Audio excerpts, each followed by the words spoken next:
I hit the live button, by the way. We're just going live. Yeah, Crosby allegedly threw up at school, like right.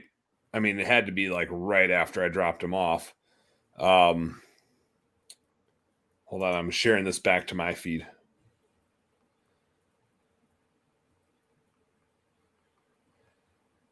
Bonus, what am I calling this? Bonus BS content. It's been a while since we did a take two, some bonus content. Yeah.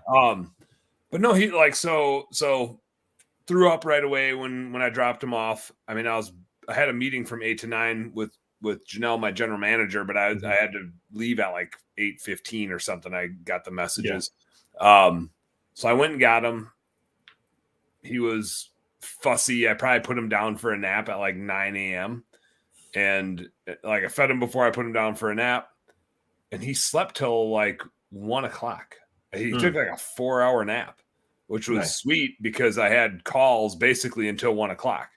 And then I had a 2-hour window before Turfs Up Radio. I had a demo in there, but she rescheduled earlier in the day and just landed on Frank's schedule. And so he took it and I didn't have to take it.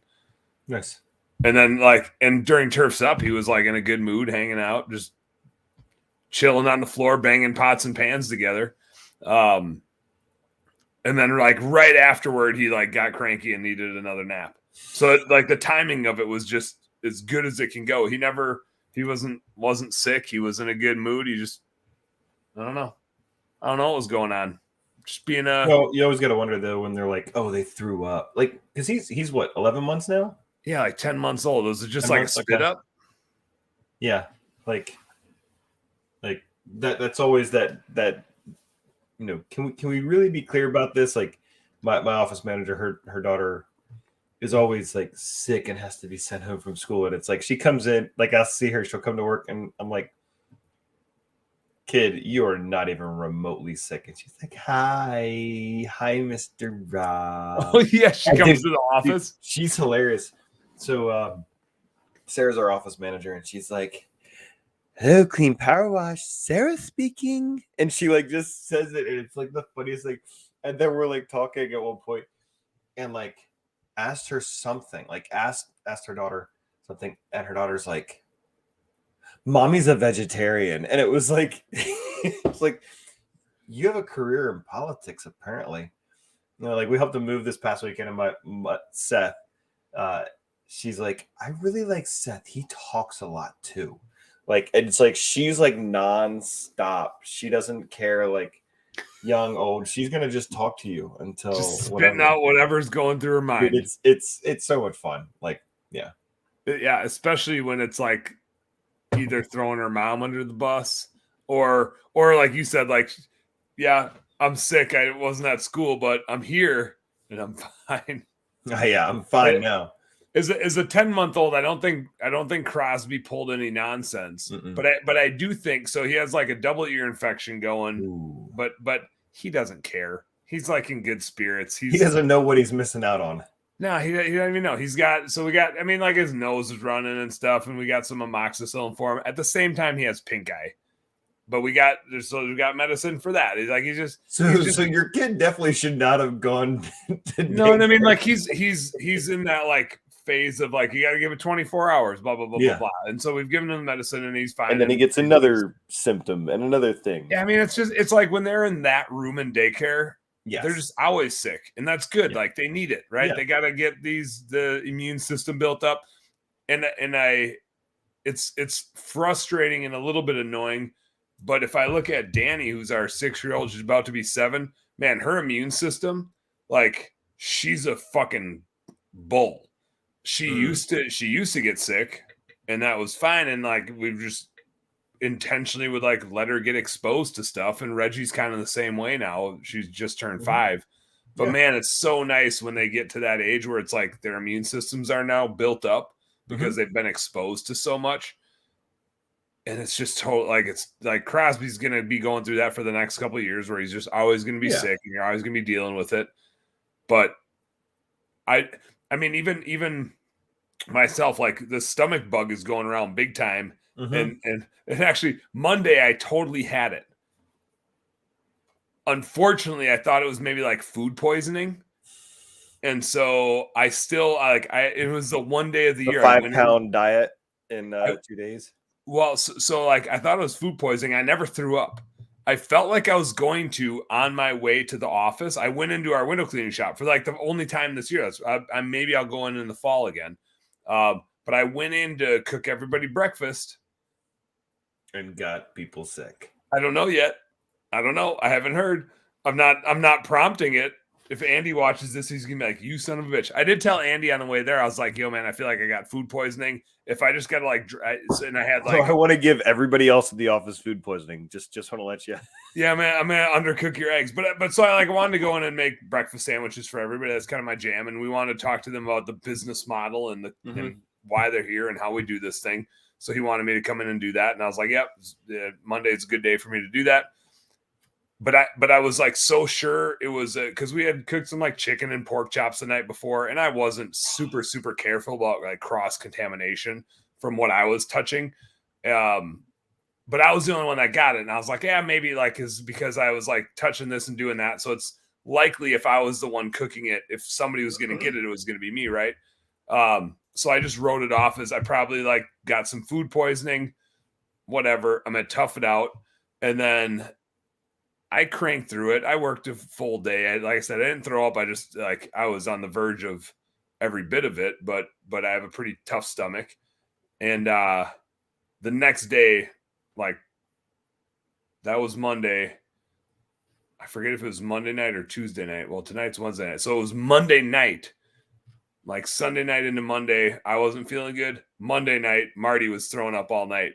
And I was like, maybe it's food poisoning. Like maybe we both ate the same thing. And then today when Crosby threw up, I was like, I think we just got the stomach bug that's going around. I just didn't notice it because like every once in a while those things will get me. But I mean, like rarely will those things get me. And Danny and Reggie, not a bit. Like their immune systems are like, fuck you, stomach bug. There's like it doesn't do anything. They're just tough. They're just tough. Who's a Facebook user? Hey Rob, when are you gonna become a vendor? Let me see. We got 2 Facebook users in here. Gene O'Neill jumping back on. Gene says my daughter was like that at a young age. She's still outgoing, but much more shy now. Michael Lowe's back in the house. He said, "Hey Rob, when you gonna become a vendor?" I mean, you already kind of are, right? On the holiday light stuff. Not really. I mean, so I don't know if this really qualifies as BS, but I mean, my goal is to grow. At least the main goal is to grow us to 3 locations, and I'd love to. If I need one, ideally 2, service mechanics. We have the space and the local guy. I've told many people I could put him out of business. I'm going to say in 3 to 6 months. For like a repair shop.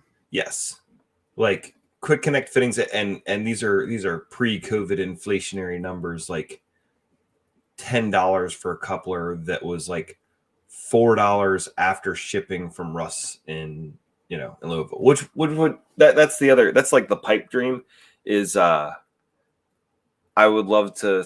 I don't even know like the logistics of it. It's probably not even possible. But would be to buy Southside equipment and say, "Hey Russ, here's this pile of money, but for whatever amount of money per minute, I want to have a 1-900 Russ Johnson." So you're like, "Hey Russ, we're gonna bother you while you're drinking your Yinglings and bourbon or whatever, wherever. Hey man, for like $15 a minute," and he can basically tell people off and give them the answer. Then after that, and he's still going to get like $75 for a 15-minute phone call, and I think he'd love it. Yeah, Michael did chime back in and said, "Leave Russ alone." No man, dude. So Russ was the first vendor that like treated me like I was a person, and I this is going to sound whatever. I'm going to toot my own horn. I feel like I've sent an insane amount of money I've spent a good bit, but I've also referred a ton of people to Russ, and he's always been just an amazing vendor. Yeah, it'd be like Chuck Norris. Russ Johnson is a 1-900 number. 1-900. I love it.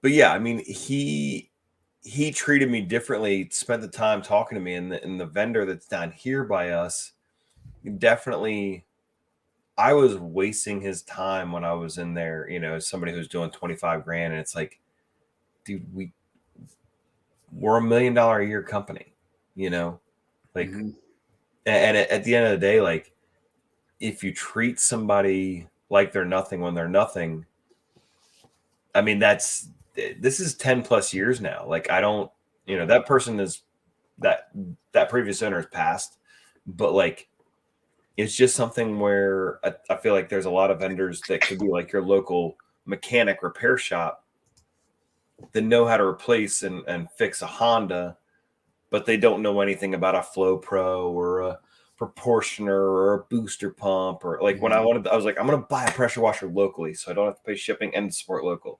And he was like, 8 gallons a minute. You only need 4 or 5.5. And it was like, like somebody that just doesn't speak the language almost. Yeah. You might as well be going to Northern Tool. Yeah. We got a Second Harbor Freight now in our area. Oh, there you go. You can go I'm excited about that. Yeah. Yeah. What are you drinking, Rob? What do you got in there? You got one big ass ice cube, looks like. Finishing off some bourbon. Ooh, what kind of bourbon? Some Bullet. Solid. Yeah. Honestly, the first one was Bullet. The second one is just Kentucky Gentleman. discount Bullet. Who's this now? Who's this? Michael said Russ teaches me new shit every time I'm in the shop. Russ Johnson, you're tagged. I don't think I know Russ. Maybe we need to have an episode with Russ. But yeah, man. I mean, like, Russ used to go to all the events and stuff for a long time. Like, I met him at the my first power washing event. It was an organization that shall not be named. And it was in Baltimore, and there was like 20 of us there. It was a great event. It was definitely a big part of me getting to the next level and just finding out that there was more to power washing than just a green tip and a whole lot of pressure. And that's what she said. Yeah. Okay. I don't know about the green tip. That's kind of that's a weird thing to say. It was Christmas time. I don't know. Jeez. Pouring Woodford here. There we go. Yeah, Michael's drinking some bourbon with you. Nice. I'm pouring some Busch Lights over here. Yeah. But yeah, I mean, again, just Russ took the time, but I stopped by. We went out there. Tori's grandmother is buried in Louisville. Tori's my wife, for anybody. Louisville or Louisville? Louisville. Which back to people not feeling good. We do the Louisville Underground Caverns, and they've got like tours, and they've got a ropes course underground, and like whatever amount of money we paid to do the ropes course, it was like for 2 hours. And my sister-in-law got sick. I think Brooke might have been old enough to do it, and she didn't like it. And then like the 2 cousins were trying to do it, and like nobody was enjoying it. And I was like, dude, I whatever. I paid like my $40 or $50. I'm gonna be on here for the whole 2 hours. Y'all can leave. I'm getting my money back and get me later.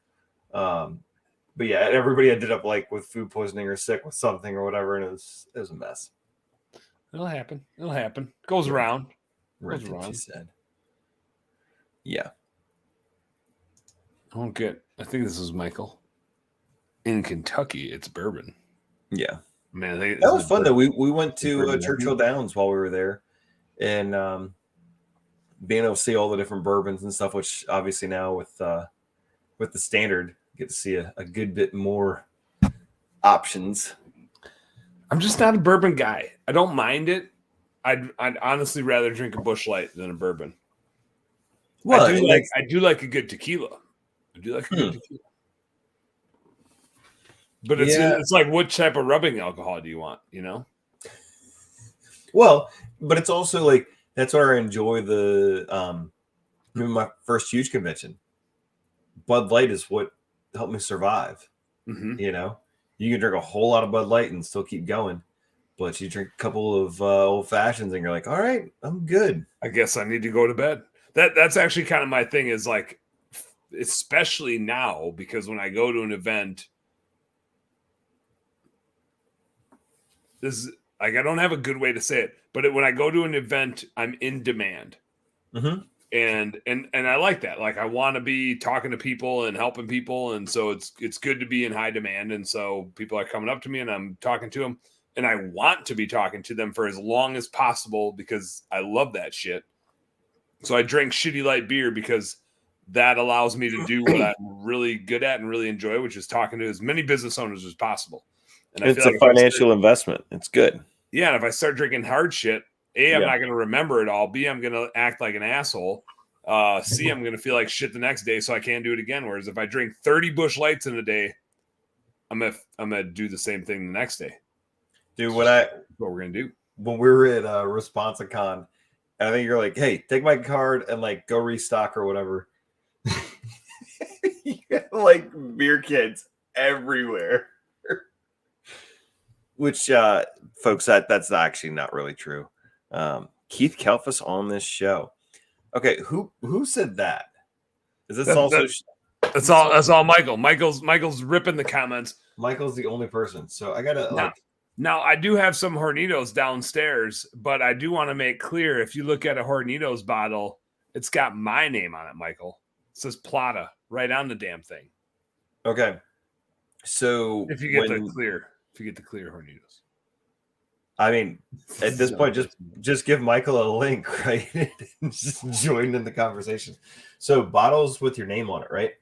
So Tori and I, my wife, we're dating in college, and literally, it was an awesome spring break, right? We'd been dating since September 19th, and we go spend spring break with my grandparents.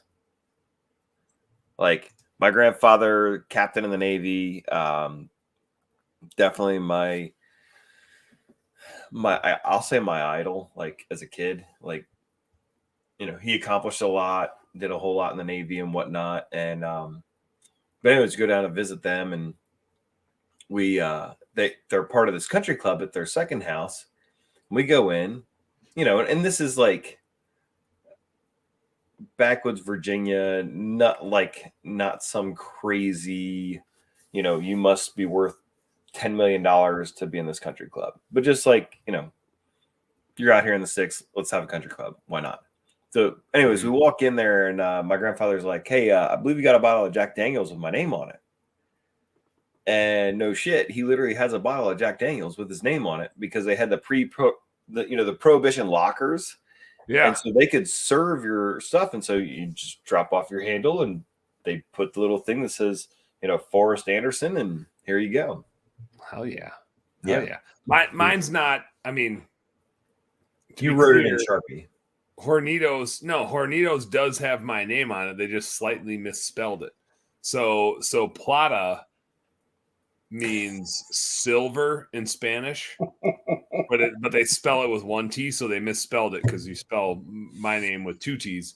So the Spaniards misspelled my last name, but when you get clear tequila, a lot of times it's 100% agave, and it's Plata because it's silver tequila. Yeah. Which is probably not a coincidence given I'm the home service CFO, Rob. Yeah. But that is slang for money in Spanish. If you say plata in Spanish, that's slang for money. So I think it's just meant to be. Maybe that has something to do with why I like tequila.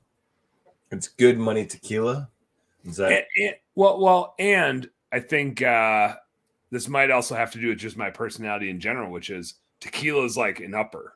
There's a lot of alcohols that are a downer, and tequila is really an upper, and it's like the one booze that's an upper. And so I think probably gravitate to that because, hey, positive attitude is one of my core values. Positive Nancy. I mean, It's better than being Debbie. Yeah, Debbie Downer. Yeah, man. What's worse?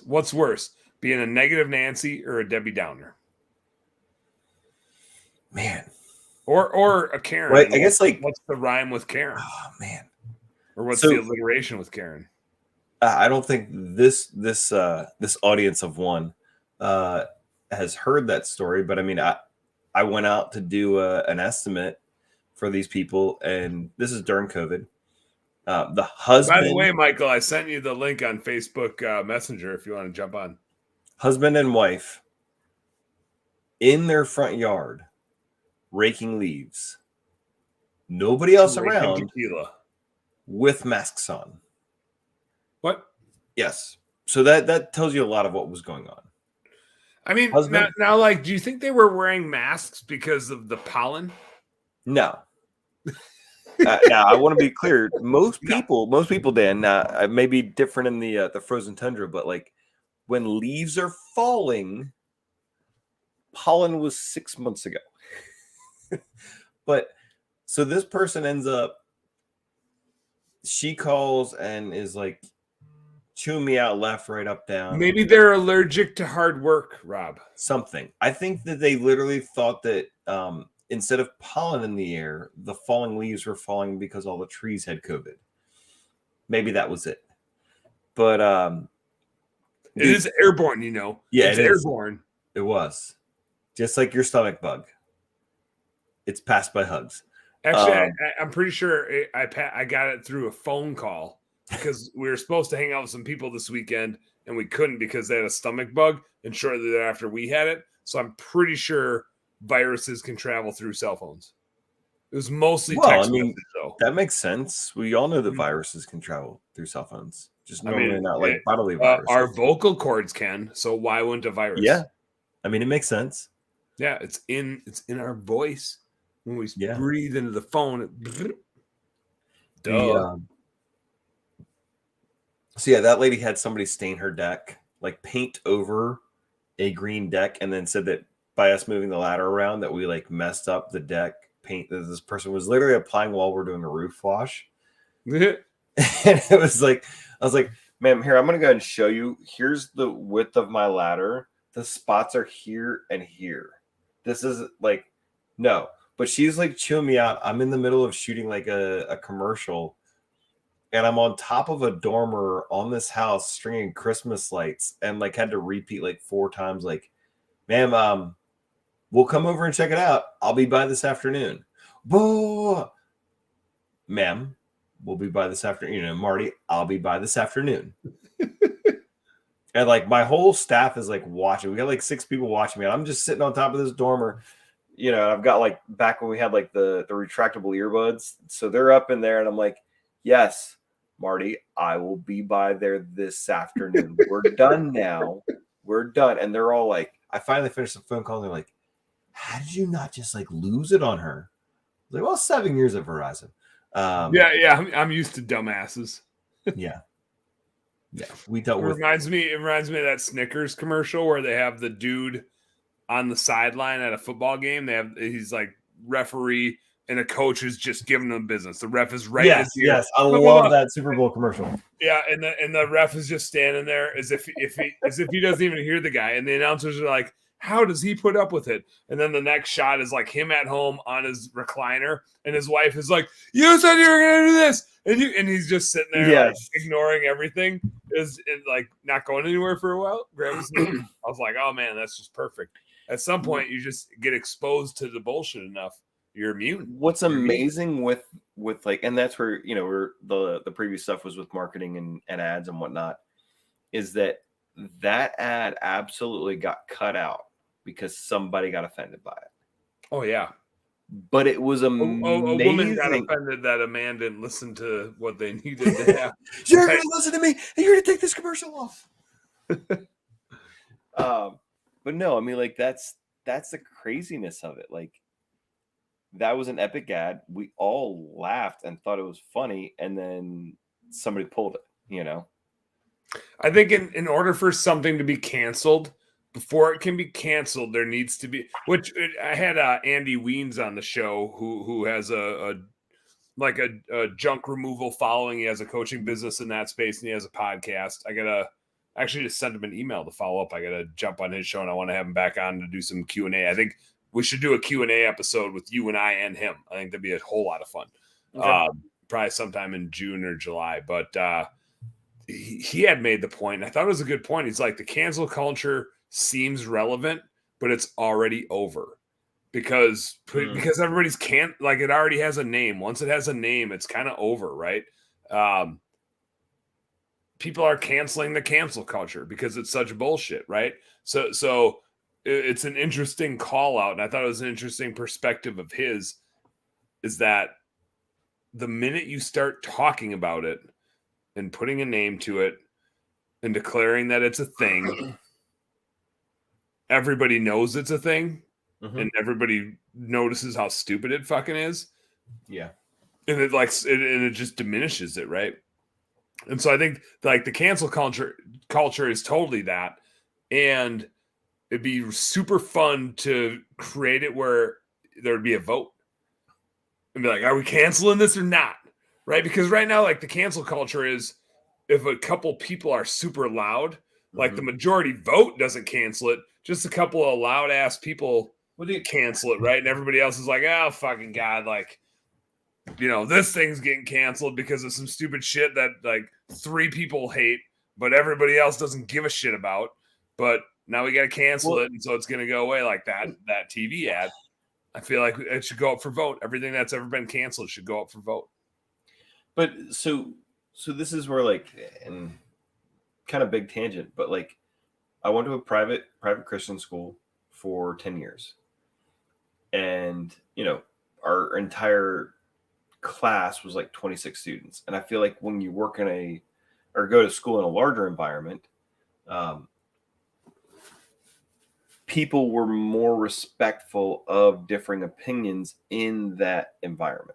Yeah. So, you know, my graduating class was exposed to more, right? Like, your perspective is different. And like, and I'll like, dang, you could be batshit crazy. And you know what?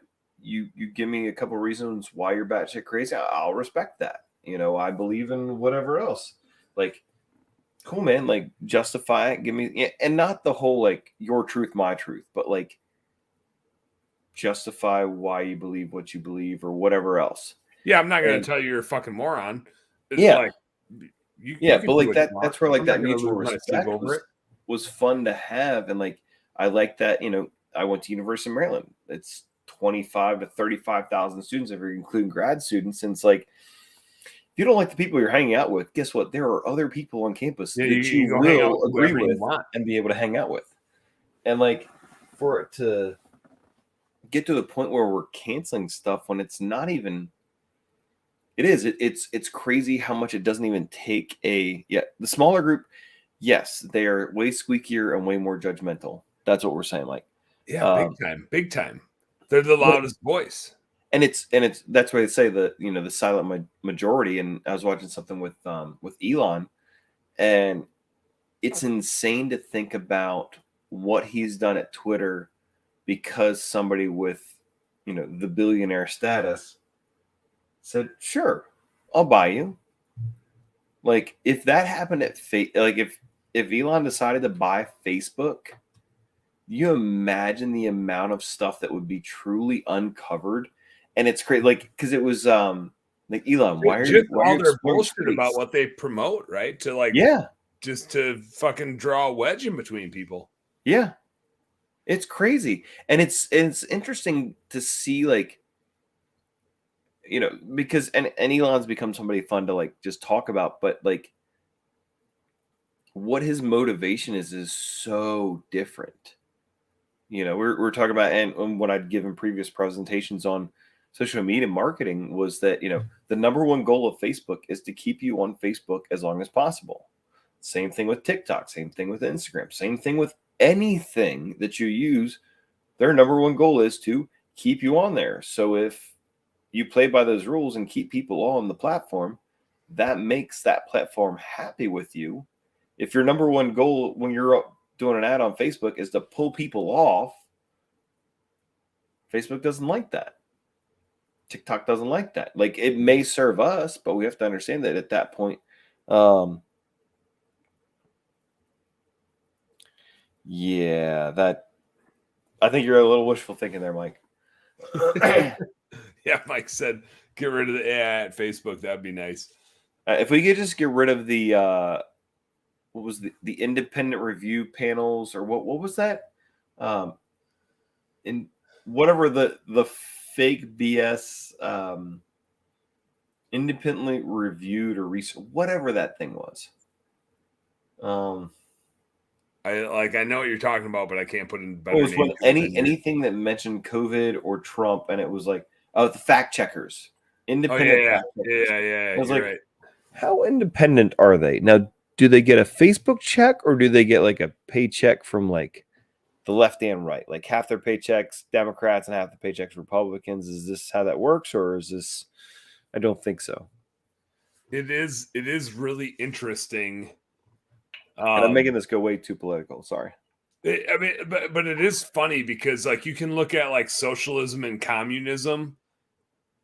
Now we're going there, but you can like look at those things in history when they happen. The first step is like control the media, right? Mm-hmm. Which like now the media is partially the news stations, and if you look at them, they're pretty much all super liberal. There's a couple that are like over the top conservative too, and it's just annoying that they're either. Realistically, like it's fucking annoying that there's a political edge to any media. It sucks.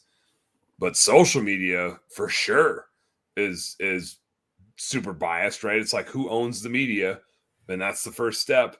Well, I mean, that I'm now independent, so I'll go broke. I'm the same way though. It's just like the two-party system doesn't work in the current society that we're in because of all like the weirdness of social media and how information travels. I don't have a better system. I was talking to Eric Kelly about this up in Canada. He's like, you don't want more parties, man. Like I live in a country with more parties, and it's just like the more parties equals the more bullshit. And I'm just like, maybe that's the problem. Maybe parties are the problem. Well, there's the old issues-based system with everybody independent. Parties aren't a thing. If you're part of a party, you're out. There are no parties. You're out if you're part of a party. No party. Private parties. We're the no party party. I don't know what it is, but it does. Well, there's like the Indian proverb: left wing, right wing, all part of same bird. You know? Yeah, I mean, it's just such bullshit. Marty makes a great point, and I won't do it justice. But she's like, okay, if I'm a liberal, like I'm here to give the small guy a voice, right? I'm here to give the nobody a voice and to represent them. And if I'm a conservative, I'm all about the business owner, and I want them to like run the economy. Okay, and apparently I'm all about religion, like God and country, right? Mm-hmm. Okay, but if I'm a liberal, I'm okay with abortion. But I thought I wanted to give the small guy a voice, and here, like the smallest voice, the one that can't even speak for itself. I'm unwilling to give that person a voice. I'm here to give the small guy a voice, but not the one that like literally doesn't have a voice. It's like that's totally okay. They don't get a voice, but I give the small guy, and I'm just like, that's a really good point, Marty. And if I'm a conservative, like I'm here for small government, and I'm here for like I forget what her argument is, but the same shit happens on the conservative side, right? Where it's like, here's what I stand for. Well, except when I don't. When it's not convenient because I got to buy some votes, right? And it's like, well, no shit, you can't. Like the two-party system, how could you encapsulate everything in two viewpoints? Like it drives such a wedge, and it didn't used to. It used to create a good banter, but now it just drives a wedge. It drives like the most ridiculous hatred. There's a it's not Thomas Jefferson. But whatever. There's a previous president or one of those smart guys we study in American history. Well, have you gone to the Hamilton play yet? I probably will never see that. You should. It's a good history lesson. Jefferson's in it. George Washington is in it, and it's entertaining because it's a bunch of black dudes doing a rap musical pretending to be white guys. It's super fun. Went and saw it. Loved it. Because if it was the other way, that'd be racist. But anyway, I told Marty that. I was like, so does this mean like a bunch of white dudes are going to do a slavery play? But she said it's not. She's that. Like, no. She said the point of it wasn't a bunch of black or minority people playing white dudes. The point of it was that like in Broadway, minorities don't get a chance because all the roles are written for white people. Which like Hamilton is a bunch of old scraggly white dudes, right? Yeah. But I mean, like it's a history accurate. It's a history thing because they're all a bunch of old scraggly white dudes. But in Broadway, a lot of the plays are written for those types of roles, and so they cast a bunch of white people instead of casting black people, and therefore it's not a diverse scene. Yeah. And so Hamilton was a cool way to do like let's just like make this hilariously different. There's one like white person role that's prevalent and I think will always be the white person, which is like classic what we have going on now. But the King of England, they have be a white person and he's just a fucking idiot, right?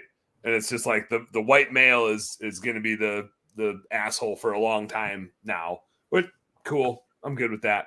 I don't know if I am good with that, but it doesn't matter what I think because I don't have a say. Because you're a white asshole. Yeah. Because I'm a white asshole, so I don't have a say, of course.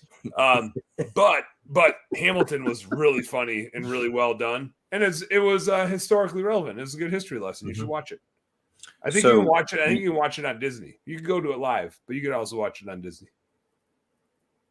And the music is good. The music is good. So you're going to be entertained.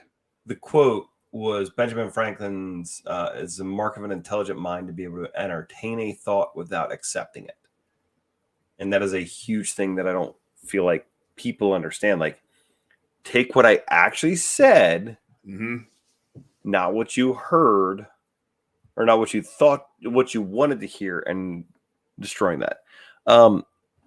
Mike, I'll tell you that there's still, man. So, hey, I got a serious question in my business. Oh, yeah, we're reading this one. We're getting to business now. We're going to do business stuff. And I want to continue on the truck. So why is that wrong? Who said it's wrong? Who said it's wrong? Here's the struggle where I'm at, and totally honest. I mean, between our monthly rent, the vehicle payments, our insurance, and all the other miscellaneous bills, and just our overhead. Now, granted, right now, my sales guy left us 2 or 3 weeks ago now. So you're looking at the one and only salesperson for Clean Power Wash right now. It's been good to get back out in the field and do estimates. And if I didn't have, a monthly rent of $6,000, which is insane, that might make you chose that. You chose that. I was pushed that way, and again, we're trying to grow rapidly to make that make sense. But like when I was working at Verizon and doing the power washing thing, the only way that I was able to do both was because I did both. Like if all I had done was work at Verizon all day, every day, I would have gone insane. Just even having like the 2 or 3 days a week of 4 hours of physical activity, power washing a house, which no offense to anybody, it's mindless activity. Like once you know what you're doing, you literally you can completely turn your mind off and you're just spraying water. You listen to a podcast, you listen to some radio, you listen to some bookkeeping, beer and BS, maybe a little book on tape. Yep. All those things. But and like during Christmas light season, like I would love for it to be Rob does only proposals that are going to be over $10,000 and I install Christmas lights.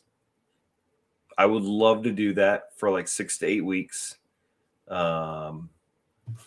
And just do that. Like that's what I would like to do because I enjoy it. It's something that I get satisfaction out of. And, I can ensure that if I'm installing it short of, and I think I sent you the picture, Dan, we had one where the person was like, our lights aren't working. And like, we get out there and we're like, I wrapped the tree and clearly a deer went up to it and just raked its antlers, shredded it, like just destroyed this strand of lights. And it was like, I mean, I got a before picture, and the bark was definitely not jacked up, and there wasn't a buck rub on it. You can tell because of the way there's a fucking buck rub right here.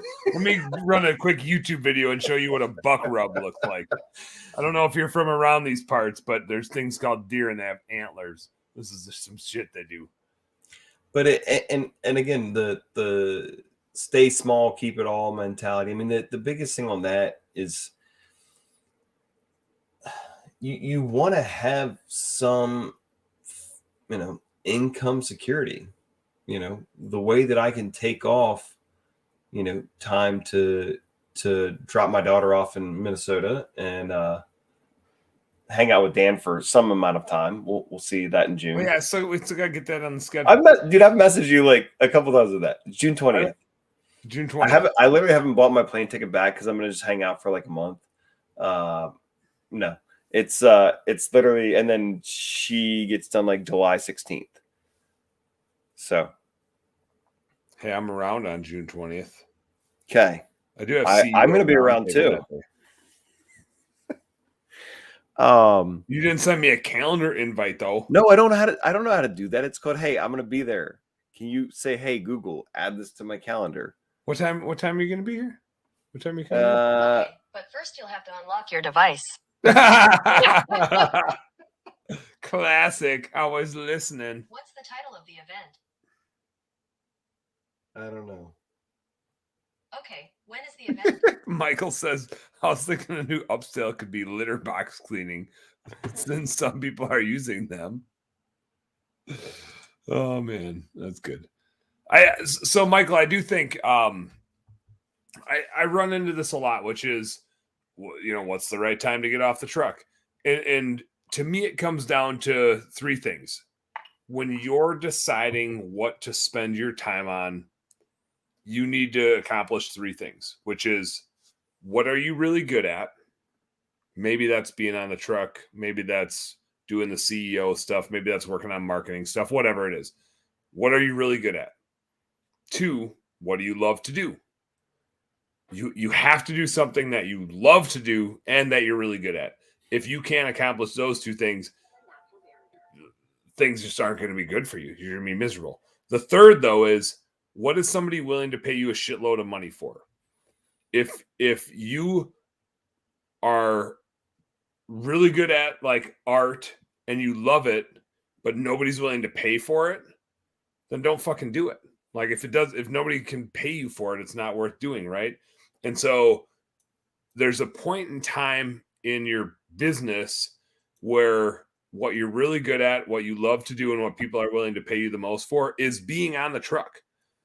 And how long you stay on the truck is usually a factor of what do you love to do. That's usually the first thing that dips. When guys get off the truck, it's because they don't love being out there. It's not because people aren't willing to pay them to do it. For a long time in a pressure washing business, that is the most expensive thing in the company. Mm-hmm. That is $100 to $200 an hour task. That is where you'll make the most amount of money until you're probably somewhere just south of $1 million. And you can probably grow a company to around $1 million with you out in the field all day, every day. And you can hire other roles. At some point, you're going to need to play CEO. And there won't be enough time for you to be out in the field, but that's like plus $1 million. So the money part is solved with you out in the field. That's fine. Do you love it and are you really good at it? There's the reason people push getting off of a truck is because they don't love it. They've been conditioned to think that the money is made when you get off the truck. And the reality is that's the exact opposite. The money is made when you're on the truck. When the minute you get off the truck, you got to pay somebody else to do that work. And so that's money out of your pocket. Now, eventually it's worth paying somebody else to do that work. That's, you can replace yourself for, let's say, $25-$30 an hour, wherever you're at. So at some point it's not worth taking that wage. There's other higher wages that you can take, but until you're doing 500,000 plus, there's not a higher wage in the company.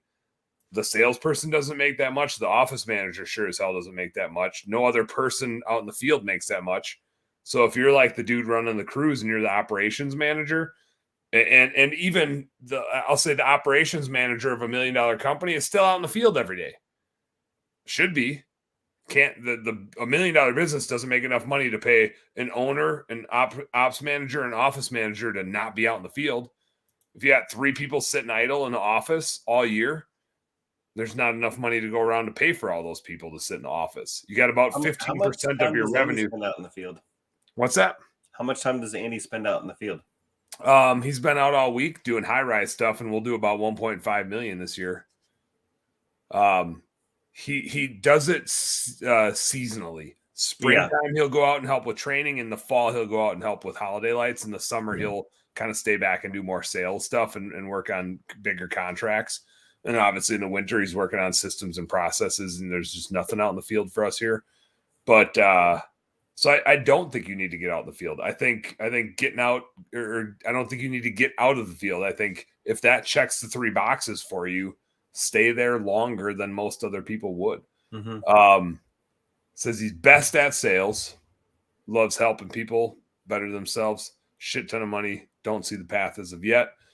And I think at some point there's enough lead flow and you've got 4 or 5 crews running around. And so it's a full, like, we have 2 salespeople in our company now, and we probably need a third.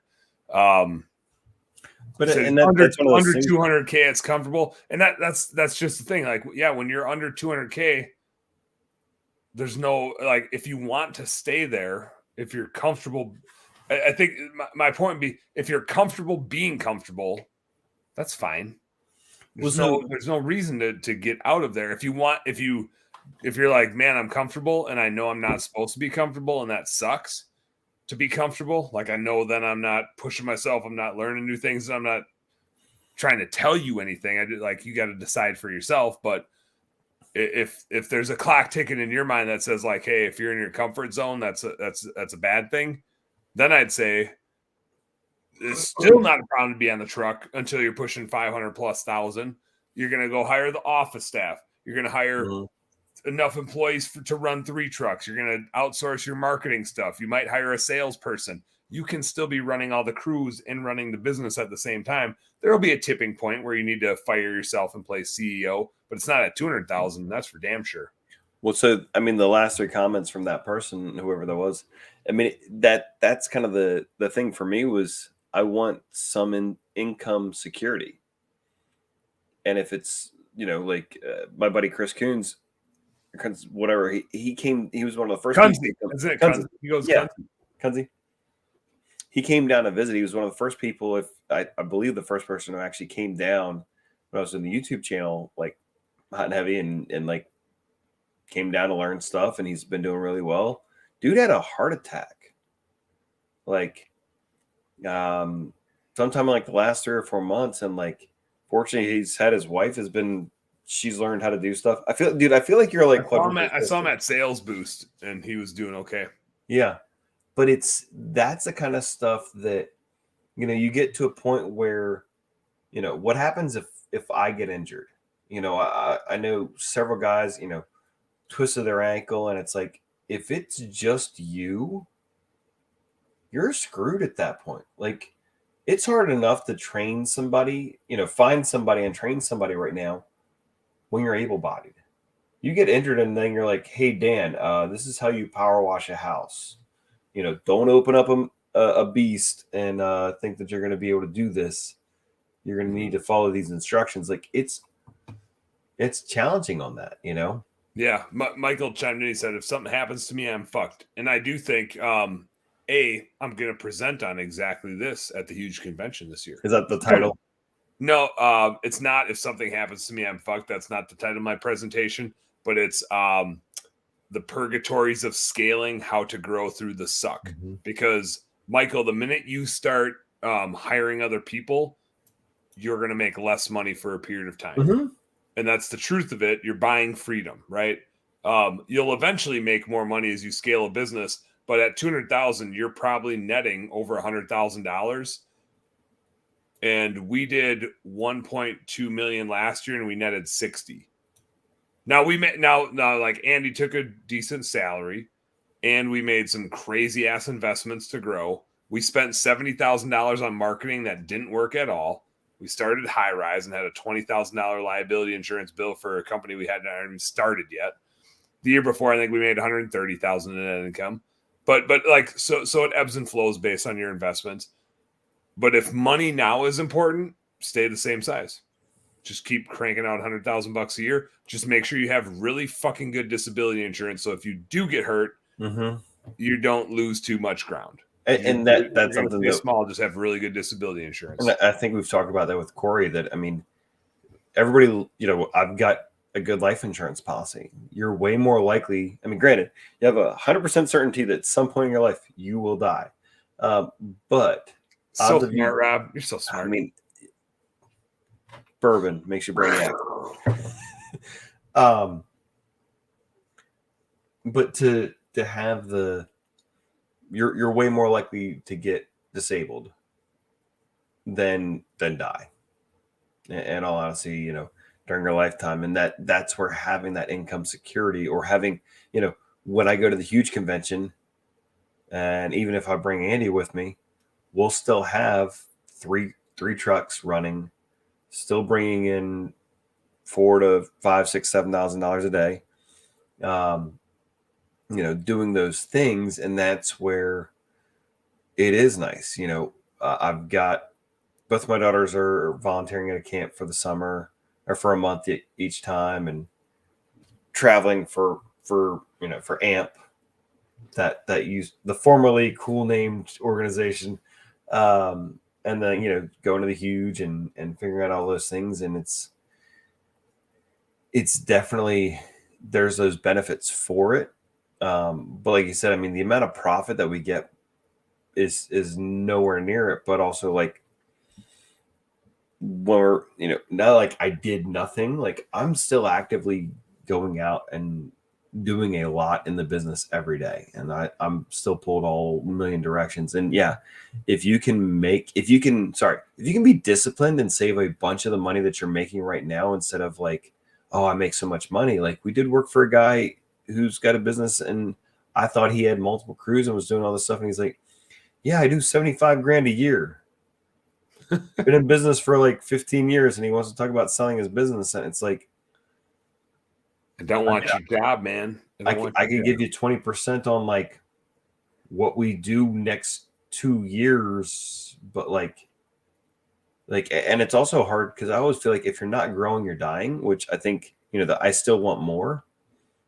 That's completely normal. Like, it's very hard. Like, if you do 200 grand this year, it's very difficult to go out and do 200 grand next year without either saying no to a whole lot of stuff or ending up at like 160 because you weren't pushing to add on and grow.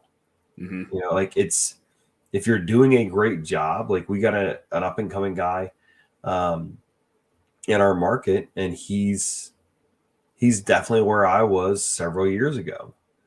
And it's cool to see, I don't want his business being tagged more than my business in a, Facebook post, but I look at it and see like, yeah, he's in that solopreneur spot. He's doing well. He's getting all these tags, all these mentions. He's getting all those referrals. And at a certain point, it becomes more than what you can handle, and you have to get employees, and then you start dealing with all that. And I don't know. I think the tipping point happens there. And Mike, this is what you got to decide, which is, what job do you want? Mm-hmm. Do you want to be a technician, which is at where you're at right now, a super high paying job? Financially, it works really well for you. I do think get the biggest disability insurance policy you can get. Just, I'm a risk averse dude. I don't want to roll those dice. But there's nothing wrong with staying the size you're at. But know that the minute you decide to start scaling, you're going to go backwards. You're going to make a little bit of less money for a period of time. Usually 300 to 400,000 sucks because you got to start making all these investments. You spend more in marketing. You rent a location. You have more infrastructure costs. You need administrative help. You got to pay somebody else to do the work. You have all these investments. Dan's beers. Yeah, it's not like if you're at 200,000 and you make $100,000 now. You don't go to 400,000 to make 200,000 bucks. You go to 400,000 and you drop down to making 50. but usually when you hit like 500 to 600,000, you hit a sweet spot in there where you have a good office manager that you can afford. You got maybe a couple crews running, and maybe you run one of them, or you have two people running them, and you're the office manager. This is again where you got to decide what job you have in this company, and there's a sweet spot in there in like the $500 to $600,000 range, and then you go through like another weird purgatory in the 700 to 800, and you hit another like plateau in the upper hundreds of thousands before you hit $1 million. $1 million sucks. And Rob, I think you and I both have businesses at $1 million. Can I say that before you go through all the rest of the numbers?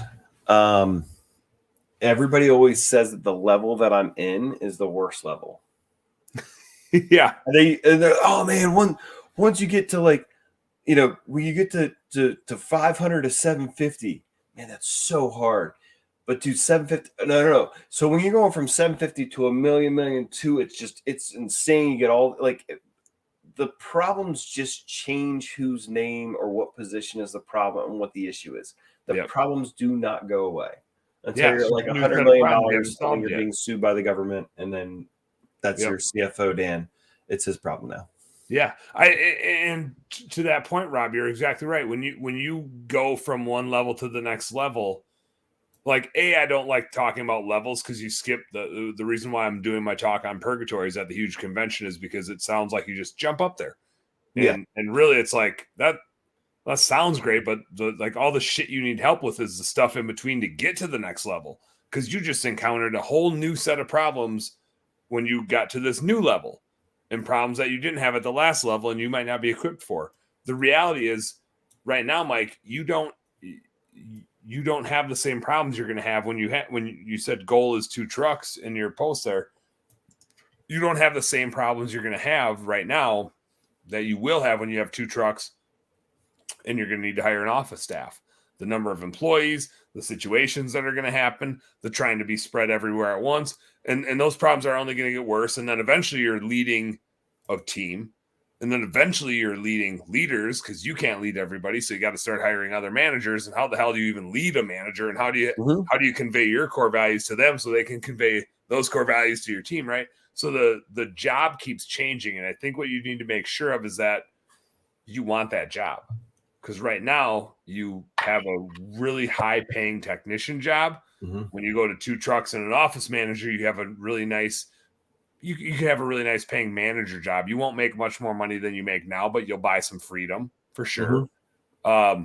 When you get to $1 million, you start having a CEO job, and now you're just like starting to play some chess.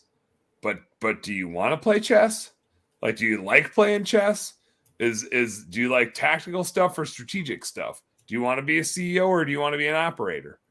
And so like the job is going to keep changing. And I think it's important to realize that just growing for the sake of growing is not a great solution.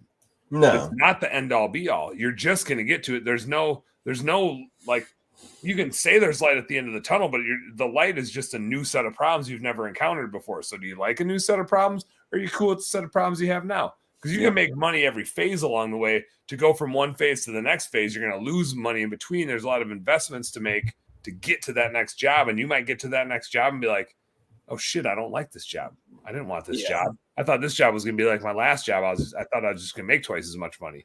Yeah. No way. It's not going to happen. All right. My bladder says we're done.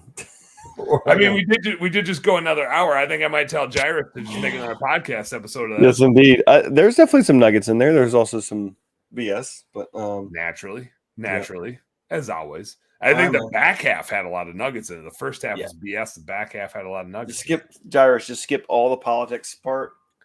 I don't know. I feel like there's a lot of there's some good stuff too. Everybody likes that stuff. All right, Rob, thanks for hanging out and drinking. Michael, thanks for hanging in and just keeping throwing the conversation and the prompts and stuff. I hope we added some value. Rob must have had to pee a lot because he just jumped off before I even finished the wrap up. Triple episode day, double episode night. We had Turfs Up Radio. We had Ryan Davis on from Service Legend. Rob and I just did a bonus hour of BSing and hoping to add some value. 4 Busch Lights and like a half a glass of wine in. So I guess it's probably time to go to bed. Michael, thanks for hanging out, man. Business nerds, again, you know what to do. Work smarter and harder. Go earn some pride. Good night.